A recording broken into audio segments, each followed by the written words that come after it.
Пусть победит сильнейший среди равных, чтобы успех был у тех, кто приложил больше усердия, наверное.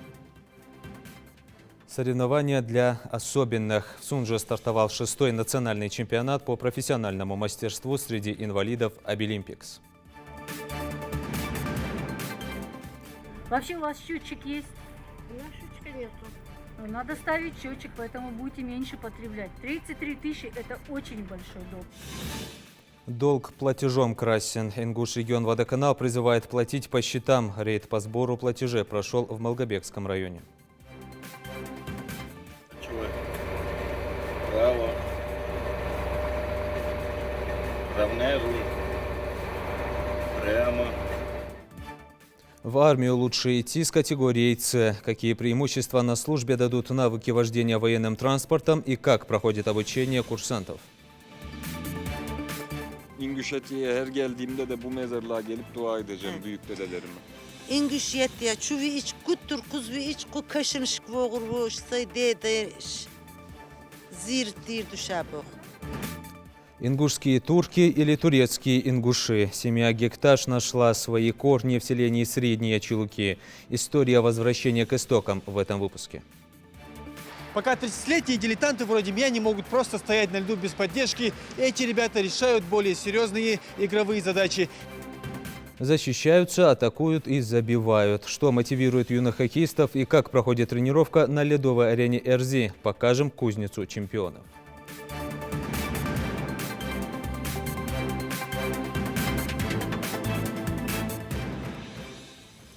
На телеканале «Ингушетия. Новости 24». Здравствуйте. В Сунже стартовал 6-й национальный чемпионат по профессиональному мастерству среди инвалидов и лиц с ограниченными физическими возможностями «Обилимпикс». Это один из проектов платформы «Россия – страна возможностей» и реализуется в рамках нацпроекта образования. Чемпионат будет проходить несколько дней. В открытии принял участие глава Ингушетии Махмуд Али Калиматов. Наш регион представит 5 участников. С ними пообщался Зелимхан Калоев. Когда возможности безграничны, молодые люди с инвалидностью смогут продемонстрировать свое мастерство на национальном чемпионате по профессиональному мастерству «Обилимпикс» по 5 компетенциям: бисероплетение, медицинский и социальный уход, учитель начальных классов, туризм и массаж. Ингушетию представит 5 человек, которых отобрали на региональном этапе «Обилимпикс» из 50 участников. Среди победителей, которые будут представлять регион на всероссийском уровне, и скромный Абдул-Азим Цунтольгов. Несмотря на ментальное расстройство, у мальчика настоящий талант создавать произведения из бисера. Первое место. По вязанию бисероплетение, первое место. Но в Москве участвуют среди десятков призовое место, но в десятку мы попали. Но в этом году мальчик настроен исключительно на первое место. Они доказывают на своем примере, никакие медицинские заключения не могут стать преградой на пути к любимому делу. Первые состязания пройдут с 24 ноября в дистанционном формате в колледже сервиса и быта республики. Подготовлены площадки в соответствии с инфраструктурными листами, с требованиями главных экспертов. У нас приемка площадки была сделана 20 ноября. Все площадки приняты, все условия созданы в соответствии с нозологиями участников. «Обилимпикс» — это олимпиада по профессиональному мастерству инвалидов разных категорий, или же другими словами олимпиада возможностей, где студенты и школьники могут заявить о себе на всю страну и даже за ее пределами, продолжить учебу по выбранному направлению или же найти работу. На церемонию открытия чемпионата приехал глава региона Махмуд Али Калиматов. Самое главное сегодня, что они будут продвигаться в этой жизни независимо от чего-либо. Независимо. А наша задача, чтобы мы создали условия для них, создали условия их трудоустройства. Пусть победит сильнейший среди равных, чтобы успех был у тех, кто приложил больше усердия, наверное. Поэтому мне только хочется сказать, чтобы у вас все получилось, и чтобы вы знали, правительство, руководство республики будет способствовать продвижению вас по профессиям. У нас будут такие возможности, у нас уже они есть. И я хотел бы, чтобы вы не разочаровывались в этой жизни и как сегодня с таким задором шли вперед. Я ж могу шалчу дал, это Бог лучше. Махмуд Али Калиматов наградил победителя регионального этапа Обилимпикс. Помимо прочего, глава Ингушетии вручил юбилейные медали к 80-летию профтехобразования людям, которые большую часть своей жизни посвятили обучению и воспитанию подрастающего поколения. Сам Ухарбекович, директор пожарно-спасательного колледжа.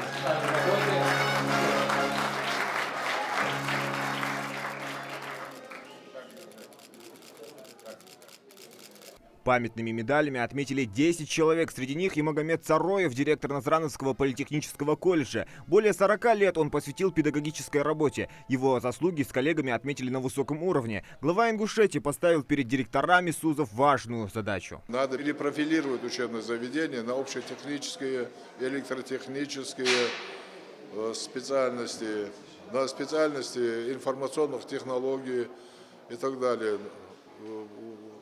У нас вот в этом плане состоялся маленькое совещание сегодня.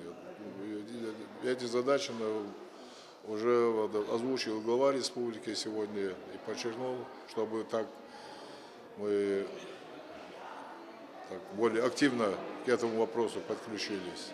А значит, сбавлять темпы пока рано, тем более, когда республика нуждается в технических кадрах. А что касается 6-го национального чемпионата среди инвалидов Обилимпикс, он завершит свою работу 29 ноября. Зелимхан Калоев, Рамзан Сурабов, Новости 24.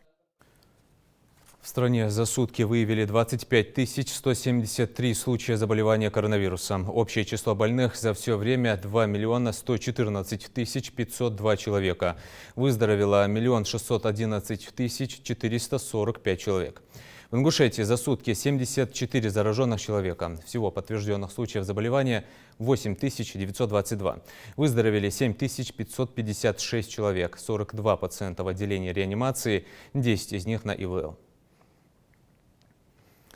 Уже скоро станет известна цена российской вакцины «Спутник Ви». На официальном аккаунте препарата заявили, что стоимость лекарства будет значительно ниже зарубежных аналогов. В частности, вакцины Pfizer, цена которой около $19, и Moderna, ее цена достигает $37. На сегодняшний день клинические исследования отечественного препарата проводятся в России, Белоруссии, Объединенных Арабских Эмиратах, Индии и Бразилии.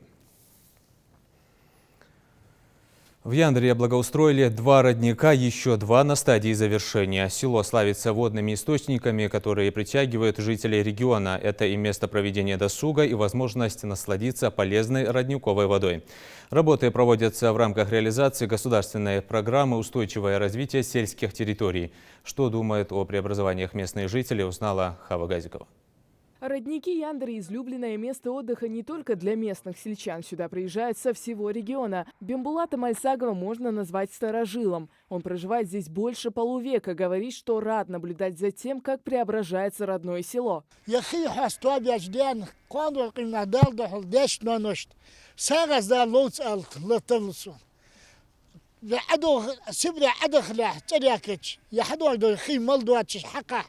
كرومس لش الدنيا تقعد بينونش هنجوا برغتو وين دار حياني هنمش أدمش خوي تخوي يخمة شغلك دوين. А доступно стало благоустройство благодаря федеральной программе «Устойчивое развитие сельских территорий», которая предполагает софинансирование со стороны местных властей. Последние давно планировали сделать источник более удобным для использования, да только охватить весь объем работ не смогли бы. Лестницу уже забетонировали, сейчас осталась укладка камня и брусчатки на прилегающей территории. И это не последние изменения, которые ждут яндерцев.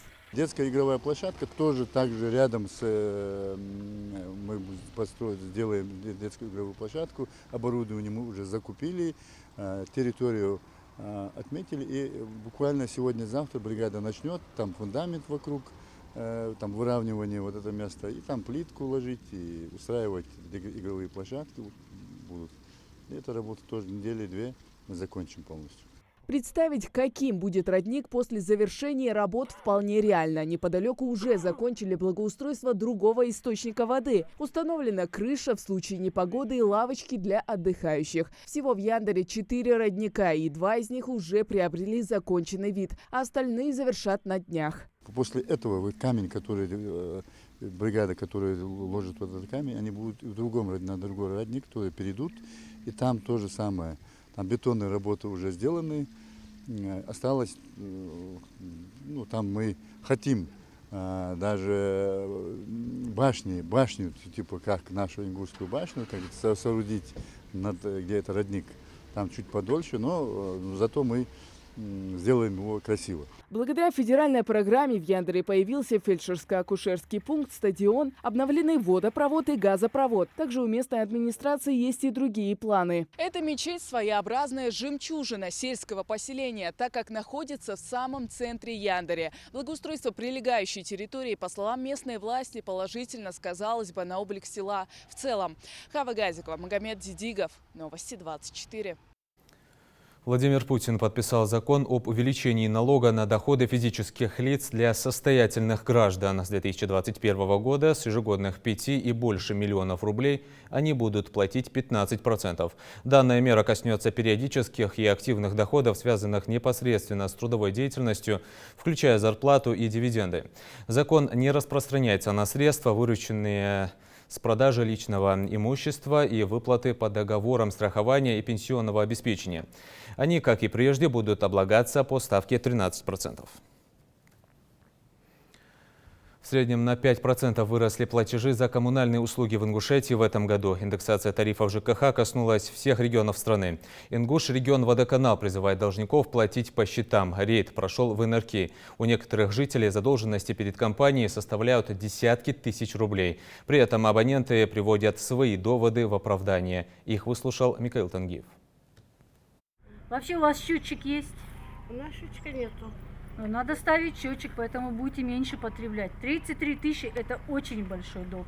Похоже, что некоторые жители селения Инарки предпочитают увиливать от задолженностей, создавая проблемы и себе, и сотрудникам водоканала. Местные недоумевают, за что платить, если весь летний период вода была в большом дефиците. Откуда берутся такие суммы? На что глава администрации отвечает. Есть воды? Есть. В сентябре, вот вы помните, когда вы приехали? Октябрь, ноябрь вы есть? помните? Покажи один квитанции, не покажи было один воды. квитанции. Не было. Вот я платил. Да, Квитанции покажи. Квитанции. В течение года. В течение года контролер мы платили. Где эти квитанции? Ну я же не могу вам сейчас их найти, квитанции. Надо найти. У вас должен быть папку специально. Газ, свет, вода. Ежемесячная оплата, как известно, высчитывается из норматива в зависимости от того, сколько человек зарегистрированы по одному адресу. Но в то же время можно и даже нужно установить водный счетчик. Он обойдется в 500 рублей, но зато сэкономит семейный бюджет. Еще один способ своевременно сдавать справку о составе семьи. 8? Нет. 8. Да я знаю.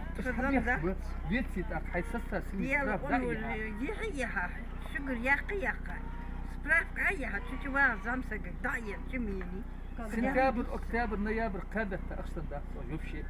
Ладно, лето. Июль, я знаю, воды не было. Но сейчас-то есть воды, а уж плохие, но... Острая нехватка воды именно в летний период в селении Инарки явление нередкое. Ресурс доходит не до всех. В знойные дни эта проблема частично была решена подвозом воды. Но теперь все пришло в норму, а долгов за коммунальные услуги меньше не становится. Село Инарки – это одно из тех сел, которые очень плохо платят. Здесь 738 абонентов на все село. 738 абонентов, которые потребляют в месяц 21 тысячу кубов воды. Вот сейчас мы проехали по населению, по абонентам, они говорят, что воды не было. Но на самом деле 21 тысяча кубов – это очень много. Это почти 530 тысяч начислений ежемесячно. А собрали в октябре месяце всего лишь 32 тысячи. Это 6% от всей начисленной суммы. Вот представьте себе, что за оплата. Многие люди не думают о своих коммунальных задолженностях, годами копят большие суммы, а затем удивляются, когда контролеры приходят на дом с требованием погасить долг. А ведь эти средства идут в том числе и на зарплаты работникам, устраняющим днем и ночью порывы водопроводов. Самое и обидно и для нас, и для населения то, что мы вынуждены будем обращаться в суды. У нас есть досудебные предупреждения. Сейчас по этому селу мы работать будем высылать эти досудебные предупреждения и подавать в суд. И человек уже не сможет отказаться от этой суммы. Меры, конечно, серьезные, но иначе никак, уверены контролеры. На этот раз жители частично погасили свой долг, но коммунальные услуги нужно оплачивать регулярно и в полном объеме. В будущем это позволит избежать круглые суммы в платежном листе и решить другие спорные вопросы. Михаил Тангиев, Магомед Дидигов, Новости 24. Проведение итогового сочинения для выпускников 11 классов перенесено из-за сложившейся неблагоприятной эпидситуации. Оно пройдет не ранее 5 апреля 2021 года. На заседании оперативного штаба также было принято решение об изменении формата проведения итогового собеседования по русскому языку для 9 классов. Согласно расписанию, оно пройдет 10 февраля и 10 марта 2021 года. Однако при сохранении данной обстановки с COVID-19 собеседование будет проводиться в дистанционном формате с использованием информационно-коммуникационных технологий. Навыки вождения станут преимуществом для будущих защитников Родины. Вот только не гражданским транспортом, а военным. Подготовкой водителей для армии занимается ДОСААФ России. До отправки призывники проходят специальные курсы. Базовые знания и умения в этом деле ежегодно получают десятки молодых людей. Какие преимущества получают выпускники автошкол в армии, расскажет Идрис Ижиев. Поворот направо, налево, разворот и остановка. Вот, едешь по маршруту, водители маршрутных транспортных, на них они не действуют. Подготовка к службе в рядах российской армии начинается здесь, в ДОСААФ Икажево. Главная задача старшего поколения – донести до новичков преимущество призывника с водительским удостоверением перед остальными новобранцами. Магомед Гадиев хотел отправиться в армию еще в прошлом году. Однако в последний момент решил повременить и сначала отучиться на водителя. Тем более, что все затраты на себя берет государство. Бесплатное учреждение, военкоматы, категории, армию, накагяна, бесплатные шимели, вождение, амдар дорогие, нака, хавама, хаюкратсижи, хава атли, бадрач, аму, шинки, кера, шоц, вождение хулта, амичи накагюш, хамми бадрач. Себезм бужу армию, накдахандач, военный билет, адл бал, эхтачи, мучавуди, военный билет, накда, вождение, ами, сигинаки, вождение. Именно С-категория позволяет управлять грузовиками, военными бронетранспортерами и даже танками. Как говорят сами военные, хороший водитель на вес золота. Б – легковые автомобили, С – грузовые автомобили, Амир. Зюакаи, халак, яцез, но это нак юаказ армии вогцы чуечи. Ара набагачул та хакшталил худа, дикя нах бозб, машин амеги юсавечи нагдады.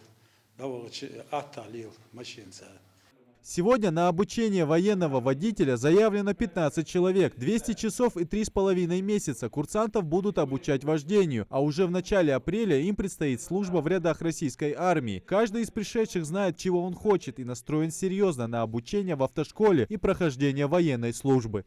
Армия вохочи ярхун машин лал хош грузовый машин лал хош хоч. Доках преимущество есть. Так, ахтагды водитель волш, хай цигич дехсаху, я вожда хаудиш.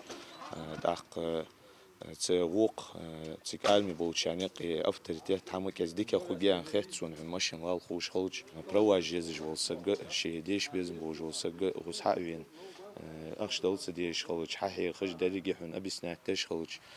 بعد خدتهم وصحابين ديش احتشاء ديش شيء. Шатунный механизм состоит из поршня, коленчатого вала, вот коленчатый вал, гильзы и маслосъемочных топливных колец. Обучение делится на 3 категории. Помимо теории, ребят в специализированном классе обучают принципу работы тяжелой техники, устройству двигателя, а также техническому обслуживанию авто. Охлаждение, из чего двигатель состоит, система смазки, система тормозной системы, схема же, из чего состоит, практически занятия в классе. Занятия провести езжи, мелюлжи, хама, юлжи, из цана дабахачу, армия бахачи, машины, лилия булбалч, грузовой транспорт, лилия булбалч, шажи машин, юхи, туайвей, обслуживать, дой, шаж, ремонт, дой, что цена, да, шемел, да, уздамал, что хам. 3 раза в неделю ученики проходят практику. В расположении автошколы есть все виды военного транспорта. Сегодня ребятам предстоит управлять военным грузовиком. Право. Равняй руль. Прямо.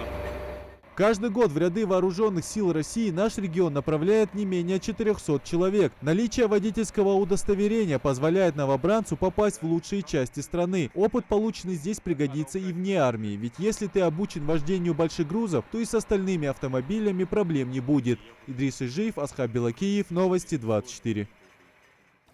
Ну а в ГИБДД рассказали о новых правилах сдачи экзаменов на водительские права. Теперь инспекторы будут уделять особое внимание навыкам вождения в реальной обстановке. Речь идет о дорожных ситуациях на автострадах, развязках и перекрестках. Ошибки и нарушения будут разделены на несколько групп по 1, 2 и 3 балла. Для успешной сдачи экзаменов необходимо набрать не больше 5 баллов. Из-за непристегнутого ремня безопасности или использования телефона за рулем экзамен тут же заканчивается. Оценивать вождение также будет специальная комиссия, в которую будут входить как минимум 3 должностных лица. Новые правила вступают в силу с апреля 2021 года. Низамеддин Гекташ, он же турок, он же ингуш. Героя нашего следующего сюжета изучение своей родословной привело из Турции в сельское поселение Средние Чулуки. Как оказалось, здесь живут его предки. Семье Гекташ в начале прошлого века пришлось эмигрировать в Турцию. Теперь этнические ингуши проживают в Сивасе, а на исторической родине их поиском занимались родственники. О долгожданной встрече Адам Мережков. После джума и обеденного намаза в мечети в узком кругу среди старейшин сидит и Низамеддин, уроженец Турции и ингуш по национальности. Он всю свою жизнь хотел найти свои истоки и нашел их именно здесь, в селе Средние Чулуки, где когда-то проживал его предок Кахармол Абдул-Кадыров, известный и уважаемый в то время богослов, история жизни которого передается поколениями и сейчас среди местных жителей.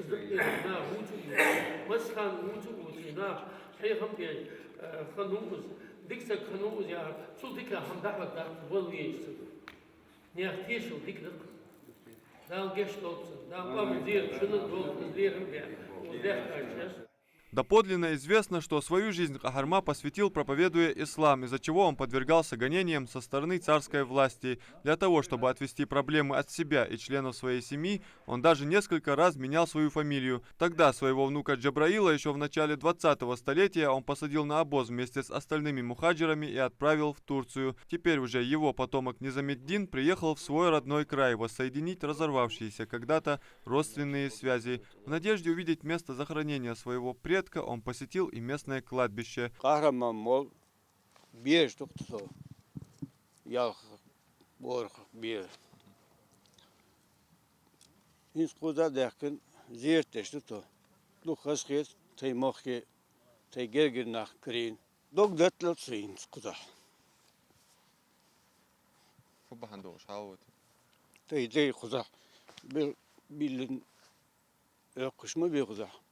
Сонтазым боғысы.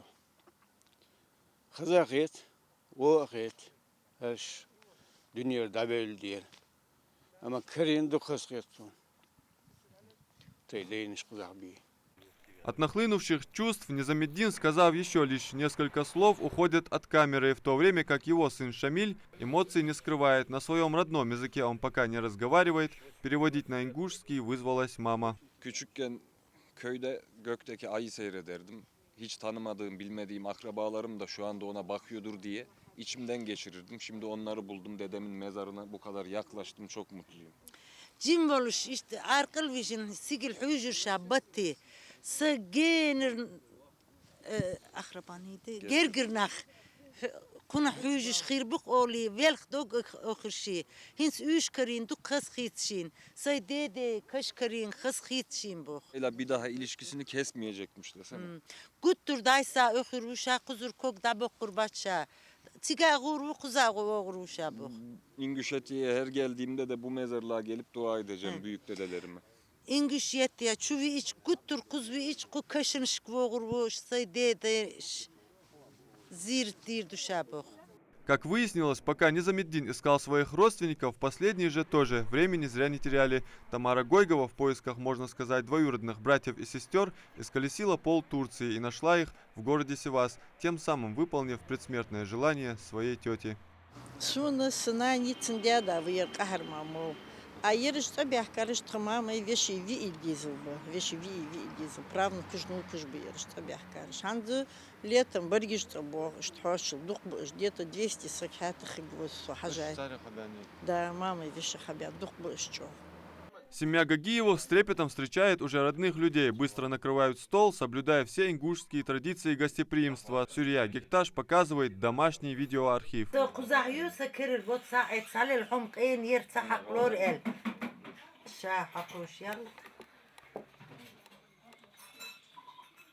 Покешче, пожалуйста. Интернет yaz. Gınış mı? Gınış olur, altmış olur. İşte. İki çeşit. Gınış. Все они потомки одного человека, проживающие в Сивасе, которые с нетерпением ждут возвращения Низамеддина обратно в Турцию. Конечно, со всеми подробностями о жизни их родственников из Ингушетии. Ада Мережкова, Асхаб Белкиев, Новости 24.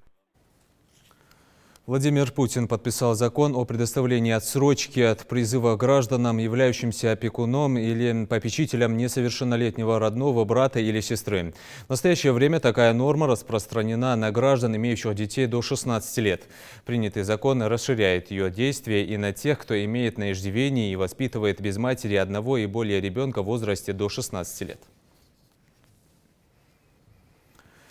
Не только играют, но и показывают ледовое противостояние. Спорт для настоящих мужчин или просто хоккей. Один из самых массовых видов спорта в России успешно развивается и в Ингушетии. Наши юные хоккеисты каждый день тренируются на ледовой арене РЗ в Насыркорте. Успехи есть. Это призовые места на различных всероссийских соревнованиях. За тренировкой ребят наблюдал Муслим Ганиев. Ледовая арена РЗ в Насыркорте – кузница юных чемпионов по хоккею. Ежедневно около 1,5 часов юные хоккеисты оттачивают свое мастерство на льду. Перед каждой игрой традиционная разминка.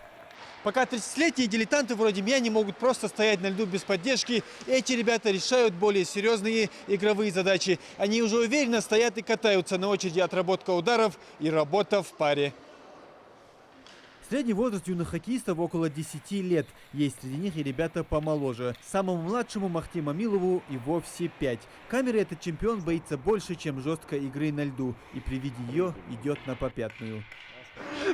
Иди сюда, куда ты откатываешься? Иди сюда. После долгих уговоров хоккеист все-таки соглашается на интервью. Как выяснилось, этот вид спорта для него далеко не единственный. Махти ходил и на другие тренировки. То есть тебе больше всего нравится хоккей, да? Да. Да? Давно играешь? Сколько? Первый я ходил на гимнастику, потом на плавание, потом на футбол. Теперь сюда хожу. Команда «Магаз» уже успела заявить о себе. Взять только 2017 год, когда наши стали чемпионами Кубка Рагулина. Тогда юные хоккеисты громили всех и взяли заслуженный трофей. Всего команда из Ингушетии провела 3 игры и во всех одержала сокрушительные победы. Набирает ход. 1 на 1. Мальсагов бросок в дальнюю девятку. 8-2. Хоккеисты команды 2017 года уже повзрослели. Некоторые из них уже тренируются и выступают за другие команды страны.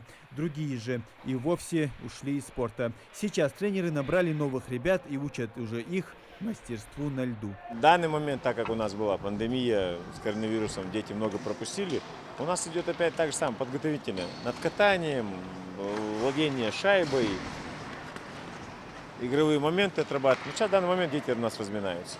А вот что, по-вашему, нужно, чтобы стать хорошим хоккеистом? Ой, умение, старание, терпение ихнее. Все зависит от детей в любом случае. Мы им даем все для этого, но больше зависит от них. Как они себя проявляют, так у них все и получается. Распорядку этих детей не позавидуют даже взрослые спортсмены. Подъем у них ранним утром, далее занятия в школе, а вечером уже хоккей. График забит на весь день. В школе у нас 6 уроков, 2 заканчиваю, быстро домой иду, кушаю, собираюсь и сразу на хоккей. Хоккей дикая. Синами. Сон дикахет.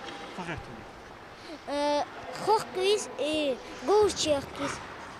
Командная игра, отточенная тактика и, конечно же, желание победить. Главный залог успеха которого этим ребятам не занимать. Пока юные хоккеисты скрестили клюшки только в матчах между собой. В ближайшее время ребят ждут игры с командами из столичной ледовой арены.